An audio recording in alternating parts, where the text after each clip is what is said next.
السلام علیکم ورحمۃ اللہ وبرکاتہ۔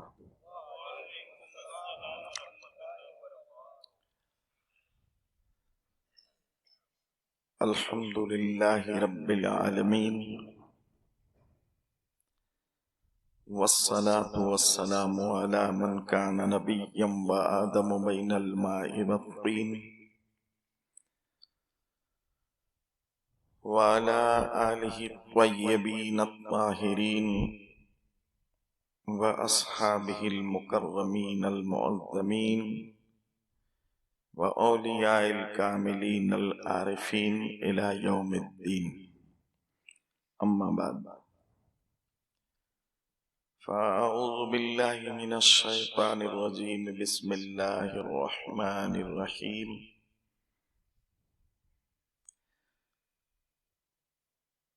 ومن يعمل مثقال ذرة خيرا يره ومن يعمل مثقال ذرة شرا يره۔ آمنت بالله صدق الله العظيم وبلغنا رسوله النبي الأمين المختار الكريم، ونحن على ذلك لمن الشاهدين والشاكرين، فالحمد لله رب العالمين۔ محترم و مکرم علماء کرام و محترم سامعین حضرات، عزت مآب خواتین اسلام، حمد و ثنا کے بعد قرآن مقدس کی آیتوں کو تلاوت کر کے میں نے اپنے آپ کو مشرف کیا، جس کا سیدھا سادہ سلیس ترجمہ یہ ہے: جو کوئی رب کی بارگاہ میں ذرہ برابر نیکی لے کر آئے گا تو اسے اس کا بدلہ دیا جائے گا، اور جو کوئی رب کی بارگاہ میں ذرہ برابر برائی اور بدی لے کر آئے گا تو اسے اس کا بدلہ دیا جائے گا۔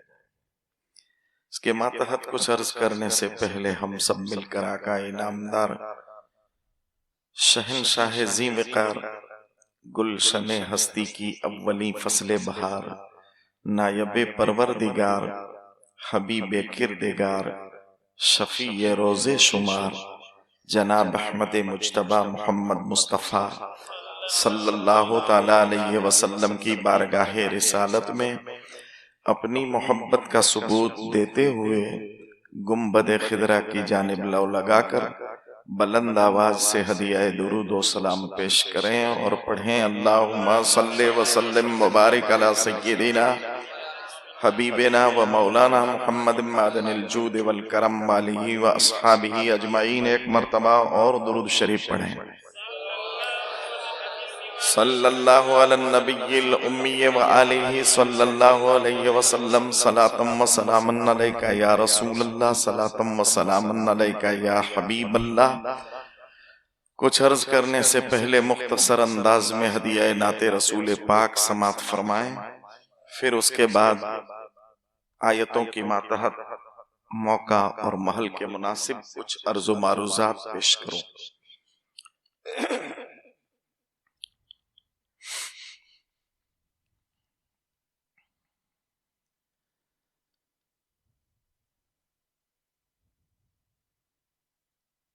دور کر دے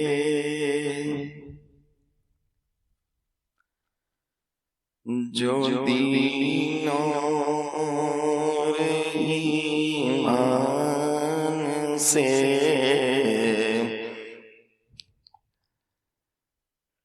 ایسی شان ایسی عظمت نہیں چاہیے، مل گئی ہے نبی کی غلامی ہمیں، اب زمانے کی دولت نہیں چاہیے، کر دے جو دین اور ایمان سے، اے میرے چار گر میں وہ بیمار ہوں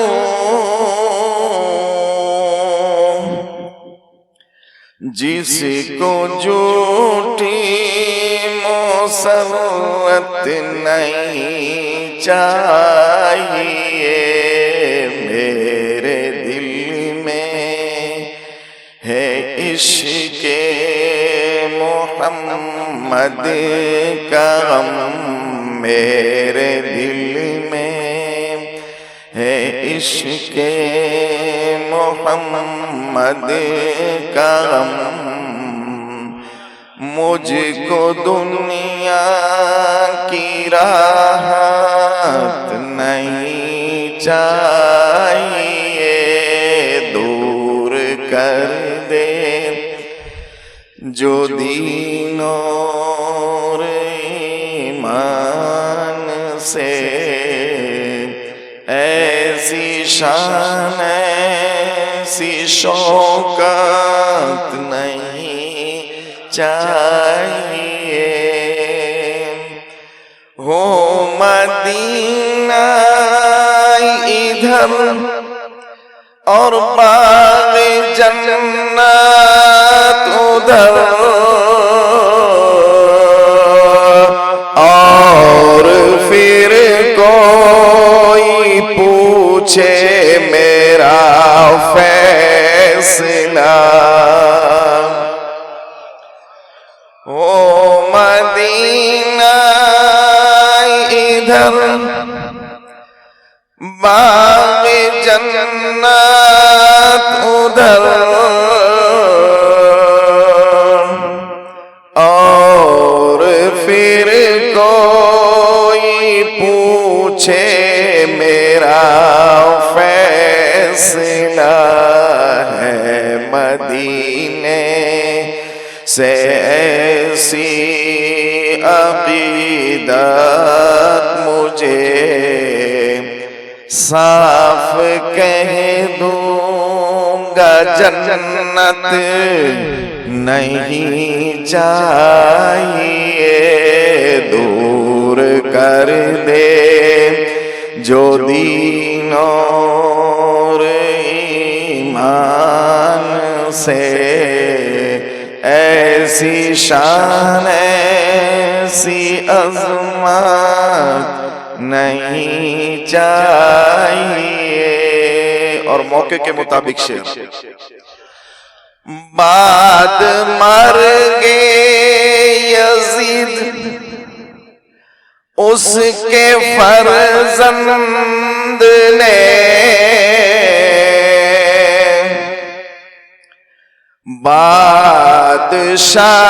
بادشاہی کو یہ کہہ کے ٹھکرا دیا،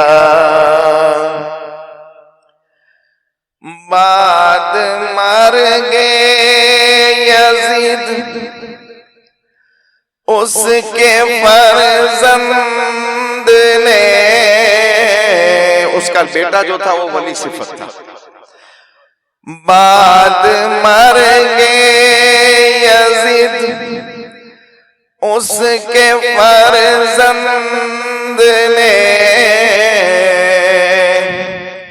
تاج شاہی کو یہ کہہ کے ٹھکرا دیا، جس میں لوٹا گیا ہو نبی کا چمن، جس میں لوٹا گیا ہو نبی کا چمن،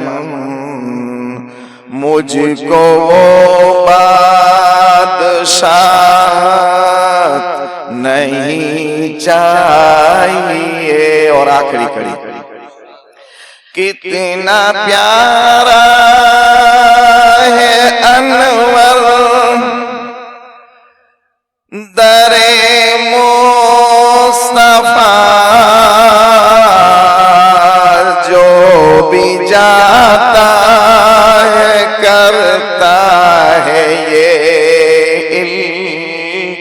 جا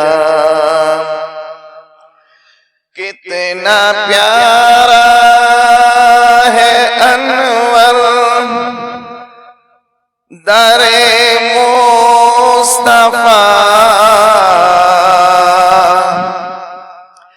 جو بھی جاتا ہے کرتا ہے یہ التجا، یا رسول خدا اب یہاں سے مجھے، یا حبیب خدا اب یہاں سے مجھے واپسی کی اجازت نہیں چاہیے، دور کر دے جو دین اور ایمان سے، ایسی شان ایسی عظمت نہیں چاہیے، مل گئی ہے نبی کی غلامی ہمیں، اب زمانے کی دولت نہیں چاہیے۔ بلند آواز سے درود شریف پڑھیں۔ اللہم صلی وسلم وبارک علی سیدنا حبیبنا نبینا مولانا محمد طب القلوب ودوائیہا وعافیت الابدان وشفائیہا ونور الابصار وضیائیہا وقوت الارواح وغذائیہا وعلی آلہ وصحبہ دائما ابدا۔ صلاۃ و سلاما علیکہ یا رسول اللہ، صلاۃ و سلاما علیکہ یا حبیب اللہ صلی اللہ علیہ وسلم۔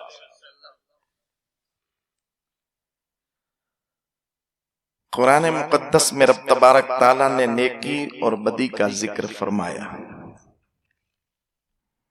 کہ جو بارگاہ خداوندی میں نیکی اور بدی لے کر آئے گا تو اللہ اس کو اس کے کام کے مطابق بدلہ عطا فرمائے گا۔ نیکی اور بدی یہ دو چیزیں ہیں، نیکی الگ ہے بدی الگ ہے، آپ جانتے ہیں۔ رب تبارک تعالیٰ نے دنیا کی ہر چیز میں تاثیر رکھی ہے، برف کی تاثیر ٹھنڈا کرنا ہے، آگ کی تاثیر جلانا ہے، کچھ ناموں میں بھی تاثیر ہوتی ہے، کچھ جنگلی جڑی بوٹیوں میں بھی تاثیر ہوتی ہے، کچھ پانیوں میں بھی تاثیر ہوتی ہے، کچھ مٹی میں بھی تاثیر ہوتی ہے۔ رب نے ہر چیز میں کوئی نہ کوئی کچھ نہ کچھ تاثیر ضرور رکھی ہے۔ تو نیکی اور بدی بھی یہ دو چیزیں ہیں، رب نے اس میں بھی تاثیر رکھی ہے۔ تو میں زیادہ کچھ وقت نہ لیتے ہوئے عرض کروں کہ رب تبارک تعالیٰ نے نیکی اور بدی میں تاثیر رکھی ہے۔ نیکی کی تاثیر یہ ہے کہ نیکی آباد کر دیتی ہے، اور بدی کی تاثیر یہ ہے کہ بدی برباد کر دیتی ہے۔ جس نے نیکیوں کے بیج بوئے اس کی کھیتیاں آباد ہو گئی، سرسبز و شاداب و آباد ہو گئی، اور جس نے بدی کے بیج بوئے وہ بظاہر تو بڑے بڑے پودے اور درخت نظر آئے مگر کھیتیاں اتنی برباد ہوئی کہ نہ خدا ہی ملا نہ وصال صنم، کچھ نہیں ملا۔ تو نیکی کی تاثیر رب نے آبادی رکھی ہے، اور بدی کی تاثیر میرے رب نے بربادی رکھی ہے۔ اب دنیا میں رب تبارک تعالیٰ نے دونوں چیزیں رکھ دی ہے، اور انسان کو عقل بھی دی ہے کہ اس عقل سے سوچیں کہ مجھے آباد ہونا ہے یا مجھے برباد ہونا ہے، میرے گھر کو مجھے آباد کرنا ہے یا میرے گھر کو مجھے برباد کرنا ہے، میرے خاندان کو مجھے آباد کرنا ہے یا میرے خاندان کو مجھے برباد کرنا ہے، میرے سماج کو، میری کھیتی باڑی کو، میری تجارت کو، میرے بیپار کو، میرے بزنس کو مجھے آباد کرنا ہے یا پھر برباد کرنا ہے۔ جسے ان سب چیزوں کو آباد کرنا ہو وہ ہر چیز میں نیکی اختیار کرے، تجارت کرتا ہو تب بھی نیکی کرے، کھیتی باڑی کرتا ہو تب بھی نیکی کریں، اور کوئی بزنس کرتا ہو تو اس میں بھی نیکی کریں، اور جسے ان چیزوں کی آبادی سے کوئی مطلب نہ ہو تو وہ گناہوں کے کام کرتا جائے، بدی کے کام کرتا جائے، تو ان کا گھر بھی برباد ہوگا، ذات بھی برباد ہوگی، اولاد بھی برباد ہوگی، خاندان بھی برباد ہوگا، گاؤں بھی برباد ہوگا، اور سماج بھی برباد ہوگا۔ تو نیکیوں کی تاثیر آبادی ہے اور بدی کی تاثیر بربادی۔ آپ کہیں گے اس کی دلیل کیا ہے کہ ہر چیز میں تاثیر ہے؟ تو میں یہ تو نہیں کہہ سکتا کہ آپ آگ ہاتھ میں لے لو، معلوم پڑ جائے گا کہ آگ کی تاثیر جلانا ہے کہ نہیں ہے، گرم کرنا۔ برف ہاتھ میں لے لو تو برف کی تاثیر ٹھنڈا کر دینا یہ ہے کہ نہیں، آپ خود تجربہ کر سکتے ہیں۔ یا کسی کو کم سے کم، کسی کوئی تمہارا دوست ہو تو اس کو خالی اتنا کہہ دینا کہ اے کتے، ارے کتا بھی خدا کی مخلوق ہے، یا پھر کہنا اے خنزیر، خنزیر بھی خدا کی مخلوق ہے۔ وہ کتنا غصے ہوتا ہے، وہ کتنا ناراض ہوتا ہے، دو چار تھپڑ رسید کر دے گا، دو چار جوتے مار لے گا، نام تو وہ بھی خدا نے دیے ہیں، خدا کی مخلوق ہے، پھر غصے کیوں؟ اور کسی کو کہو کہ اے مجاہد، اے سخی، اے حاجی، حج نہیں پڑی ہوگی تب بھی پھولے نہیں سمائے گا۔ تو یہ ناموں کی تاثیر رب نے رکھی ہے، ایسے ہی ہر چیز میں خدا نے تاثیر رکھی ہے۔ میدان کربلا میں دونوں چیزیں سامنے سامنے تھی، ایک طرف نیکی تھی، ایک طرف بدی تھی، ایک طرف ظلمت تھی، ایک طرف اجالا تھا، ایک طرف عدل تھا، ایک طرف ظلم تھا، ایک طرف دغا بازی تھی، ایک طرف وفاداری تھی، ایک طرف علم تھا، ایک طرف جہالت تھی، ایک طرف اندھیرا تھا، ایک طرف اجالا تھا، ایک طرف یزیدیت تھی، ایک طرف حسینیت تھی۔ آج بھی وہی ماحول ہے ہماری نظر کے سامنے، آج بھی وہی ماحول ہے۔ کچھ لوگ یہ سوچتے ہیں کہ کربلا میں ہم ہوتے تو کتنا اچھا ہوتا، مگر تم ہوتے تو کرتے بھی کیا؟ جو آج کرتے ہو وہی کرتے۔ یزیدیوں نے بھی کیا کیا تھا؟ یزید نے کوئی بت پرستی تھوڑی کی تھی، آپ کو میں آج کھلی بات بتا دوں، یزید نے بت پرستی نہیں کی ہے، اور نہ اس کی ذات سے بت پرستی کا ثبوت ملتا ہے۔ بت پرستی نہیں کی، اور ظاہر میں اسلام کا انکار بھی نہیں کیا ہے۔ یزید نے ظاہر میں اسلام کا انکار بھی نہیں کیا ہے، نہ مسجد کو توڑا ہے، یہ بھی ثبوت نہیں ملتا یزید کی زندگی میں۔ تو پھر کیا ہے، یزید کو اتنا بدنام کیوں کیا؟ یزید نے اسلام کے قانون کو توڑا ہے، اور آج ہم کیا کر رہے ہیں؟ وہی اسلام کے قانون توڑ رہے ہیں۔ کوئی نماز نہ پڑھ کے اسلام کا قانون توڑ رہا ہے، کوئی رمضان کی بے حرمتی کر کے اسلام کا قانون توڑ رہا ہے، کوئی ماں باپ کو ستا کر اسلام کا قانون توڑ رہا ہے، کوئی پڑوسی کا حق مار کر اسلام کا قانون توڑ رہا ہے، کوئی اپنے خاندان میں لڑا کر کے اسلام کا قانون توڑ رہا ہے، کوئی اپنے بھائی کی زمین دبا کر اسلام کا قانون توڑ رہا ہے، کوئی سود لے کر کے اسلام کا قانون توڑ رہا ہے، اور کوئی سود دے کر کے اسلام کا قانون توڑ رہا ہے۔ جو کام انہوں نے کیے تھے ان کاموں میں سے کوئی کام ایسا نہیں جو ہمارے اندر نہ ہو، مگر پھر بھی ہم اپنے آپ کو سنی مسلمان کہتے ہیں۔ میرے دوست، صرف کہنے سے کوئی سنی مسلمان نہیں ہو جاتا ہے، جب تک کہ اس کے اندر کوئی دعویٰ ہو تو دعوے کے ساتھ دلیل بھی ہونی چاہیے۔ اگر ہم حسین اعظم کے چاہنے والے ہیں، امام علی مقام کے ماننے والے ہیں، تو کربلا کا منظر ہماری نظر کے سامنے ہے۔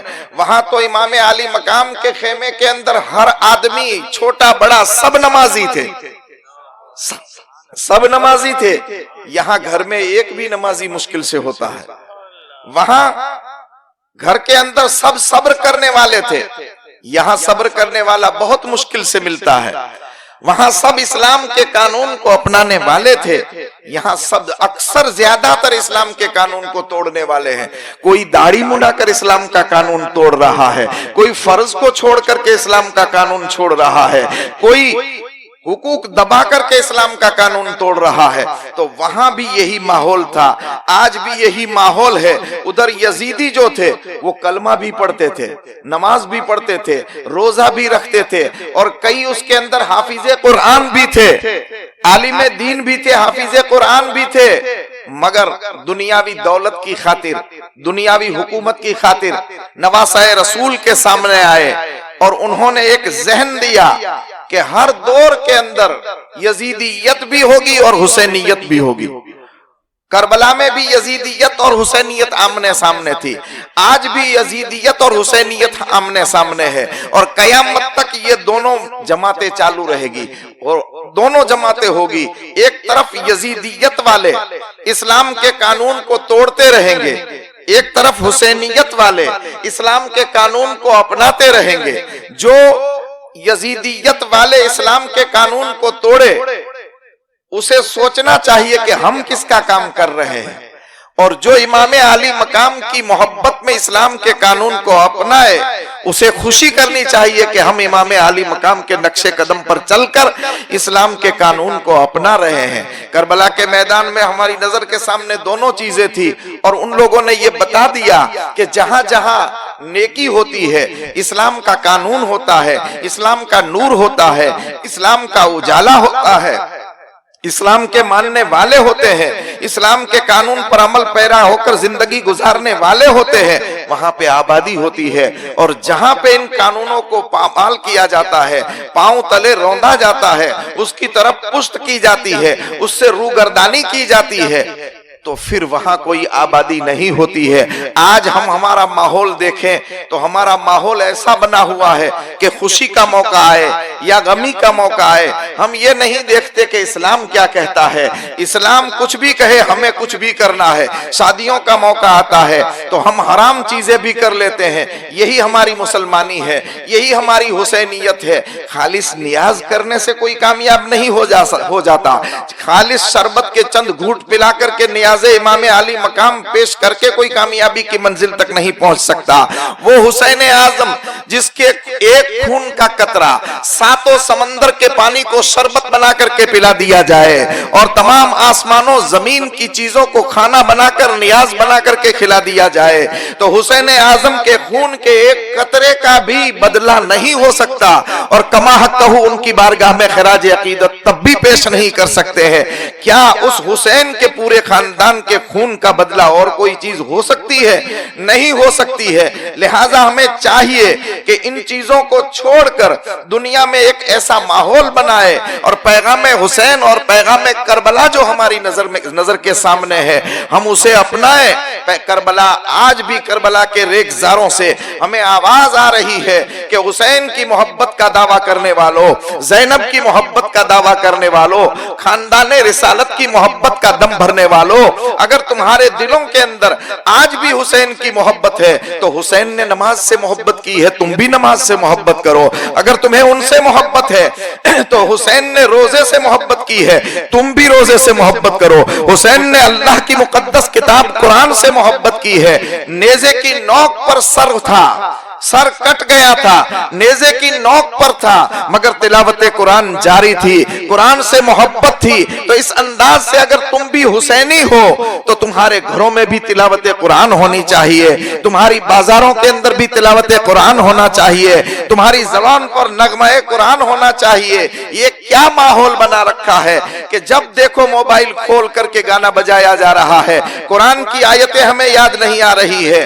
اور صرف خیال کرتے ہیں کہ ہم یہ مٹھائی بنا کر, شربت بنا کر, نیاز کر کے محفلوں میں جا کے ہم امام عالی مقام کو خوش کر لیں گے. ارے امام حسین نے جو اپنا پاک ہاتھ یزید کو نہیں دیا, وہ کیوں نہیں دیا؟ یزید کافر تھا اس لیے نہیں دیا تھا, یزید نے کوئی بت پرستی کی تھی اس لیے نہیں دیا تھا. نہیں, امام عالی مقام کو معلوم تھا کہ وہ اسلام کے قانون کو توڑنے والا تھا. تو جو حسین یزید کے ناپاک ہاتھ میں اسلام کے قانون کے توڑنے کی وجہ سے اس کے ہاتھ میں ہاتھ امام عالی مقام نے نہیں دیا, وہ حسین میدان محشر میں ہمارے ہاتھ کو اپنے ہاتھ میں لیں گے؟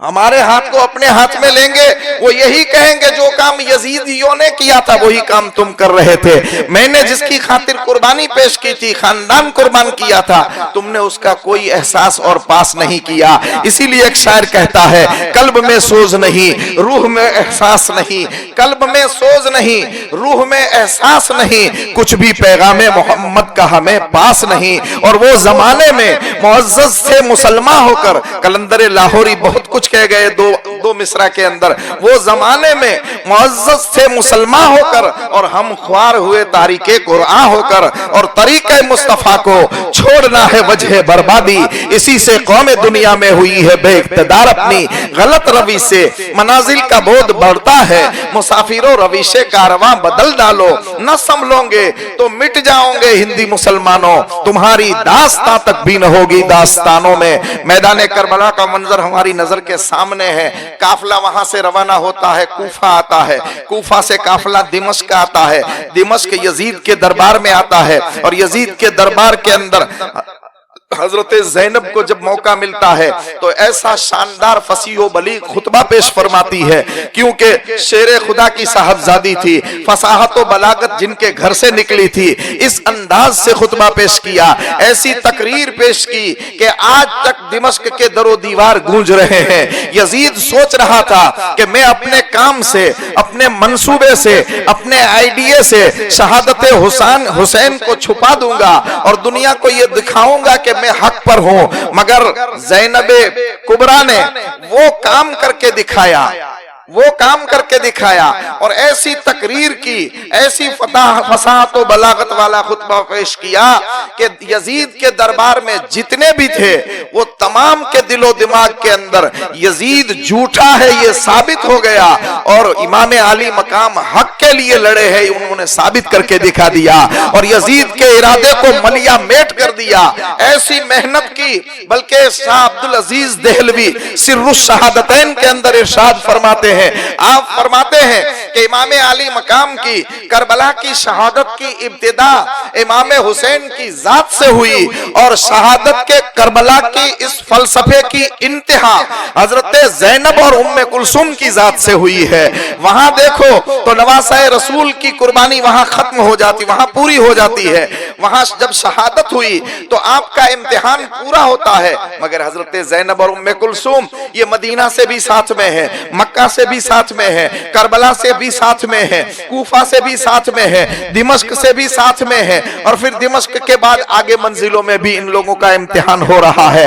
ایسا بے مثال امتحان دیا اور دنیا کی ہر عورت کو ایک ذہن دیا کہ مشکل تو دنیا میں آنے والی ہے ہی، مگر جب جب مشکل آئے تو خاتون جنت کی بیٹیوں کا صبر و امتحان اور ان کا یہ امتحان سے گزرنا، یہ صبر کا حوصلے سے کام لینا، یہی ہمیں ذہن دے رہا ہے کہ مسلمان کی زندگی کیسی ہونی چاہیے۔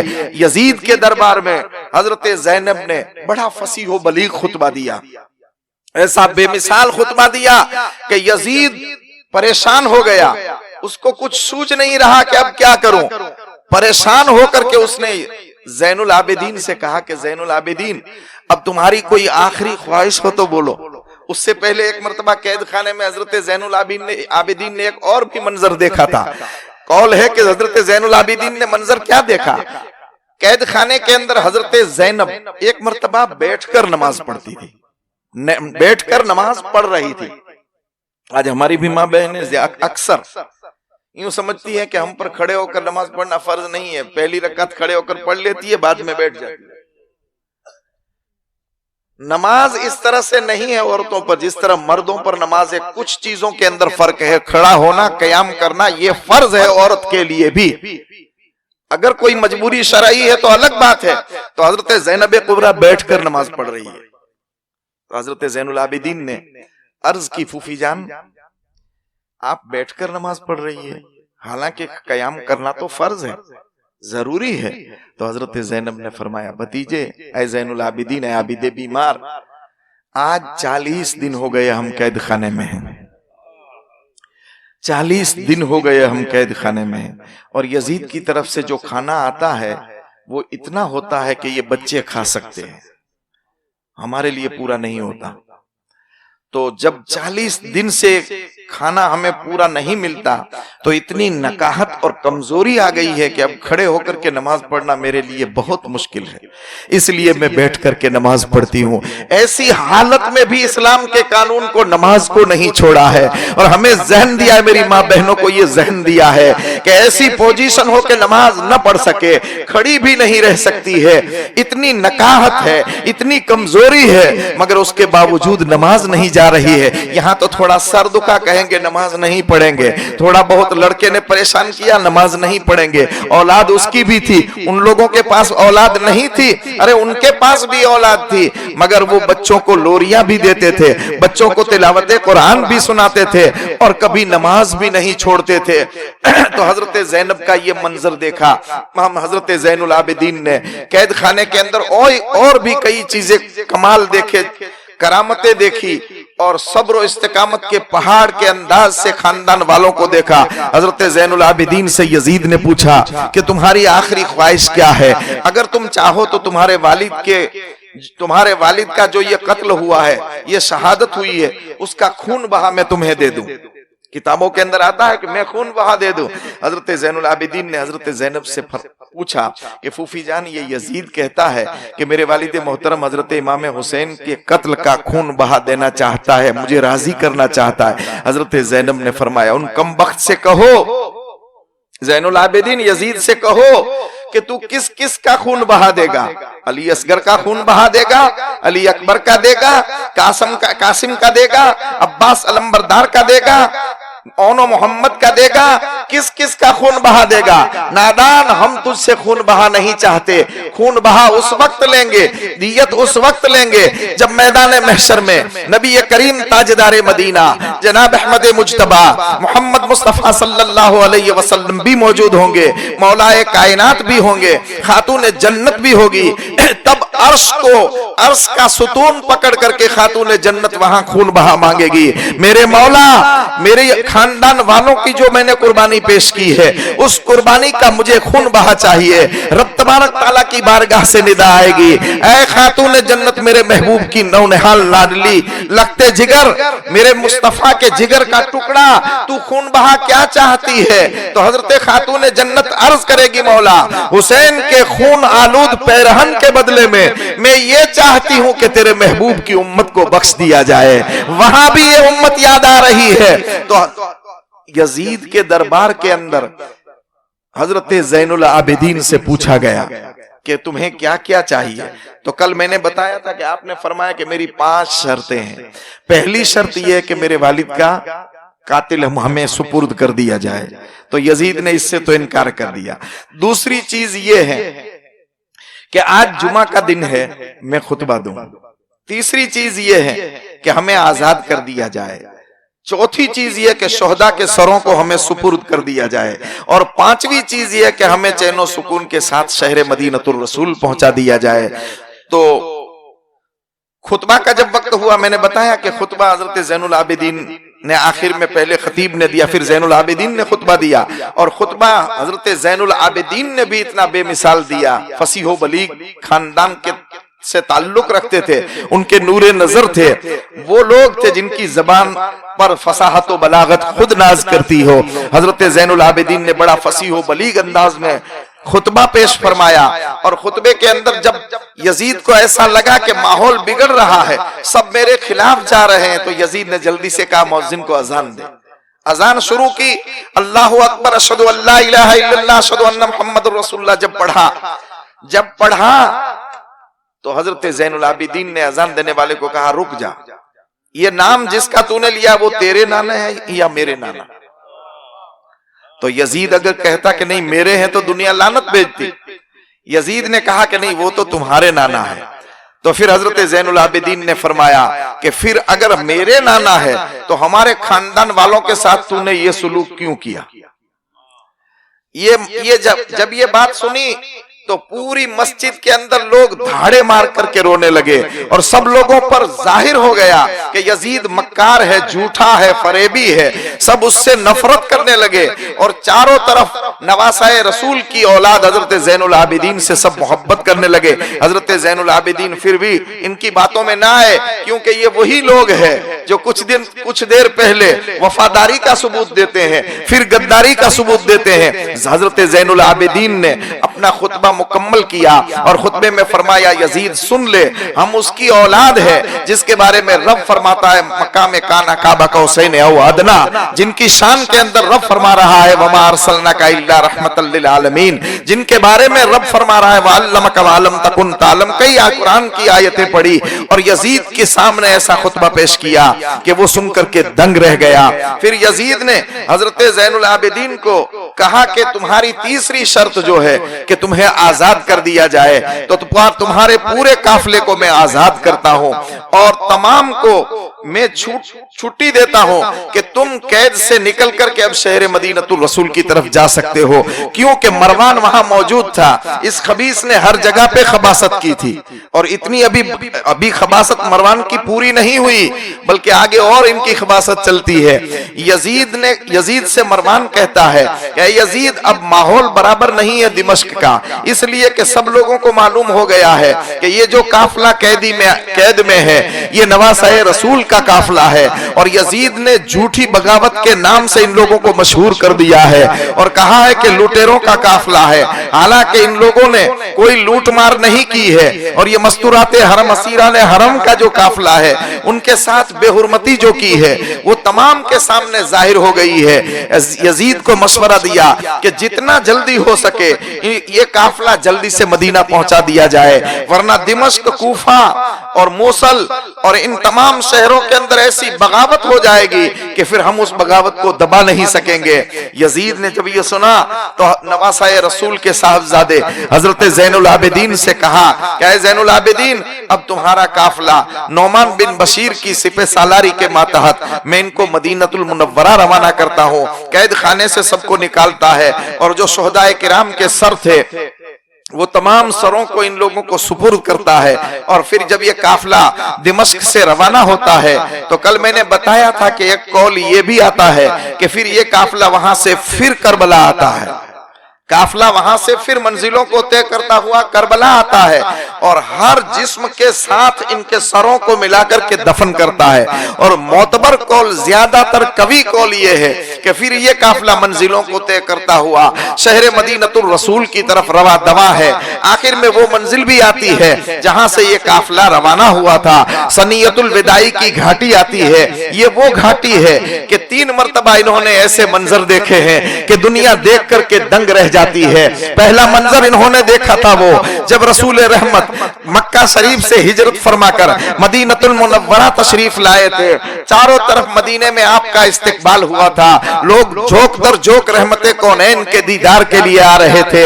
چھوٹی چھوٹی مدینے کی بچیاں دف بجا کر یہ کہتی تھی طلع البدر علینا من ثنیۃ الوداع وجب الشکر علینا ما دعا للہ دائی۔ اس طرح سے سرکار کا استقبال کیا جا رہا تھا، اور ایک موقع وہ تھا کہ جب سرکار نے پردہ فرمایا، سن ہجری 60 کا وقت آیا، سن ہجری 60 کا وقت آیا، یزید نے شخصی حکومت قائم کر لی اور بیت کے لیے چاروں طرف کارندے دوڑائے۔ امام علی مقام نے جب مدینۃ المنورہ چھوڑا تب بھی یہی وہ ثنیۃ الوداع کی گھاٹی تھی، اس وقت استقبال کرنے والے تھے۔ جب حسین نے مدینہ چھوڑا تو کوئی اس کو استقبال کرنے والا اور الوداعی کہنے والا بھی نہیں تھا، آپ نے وہ ثنیۃ الوداع کی گھاٹی کو چھوڑا، اور آج پھر وہی گھاٹی ہے کہ جب یہ قافلہ جب گیا تھا تب پورا قافلے والے آباد تھے، امام علی مقام بھی اس میں تھے، علی اکبر، علی اصغر اور حضرت اونو محمد اور قاسم، حضرت عباس، حضرت عمر، حضرت عبداللہ، ابو بکر، یہ سب اس کے اندر تھے۔ اور جب یہ قافلہ واپس لوٹتا ہے، اس گھاٹی کے پاس پہنچتا ہے تو صرف ایک نوجوان علی عابد بیمار ہے جس کو زین العابدین کے نام سے یاد کیا جاتا ہے، باقی تمام فرد راہ خدا میں اپنی جانوں کو قربان کر چکے ہیں۔ یہ قافلہ ثنیۃ الوداع کی گھاٹی سے شہر مدینۃ المنورہ کے اندر داخل ہوتا ہے۔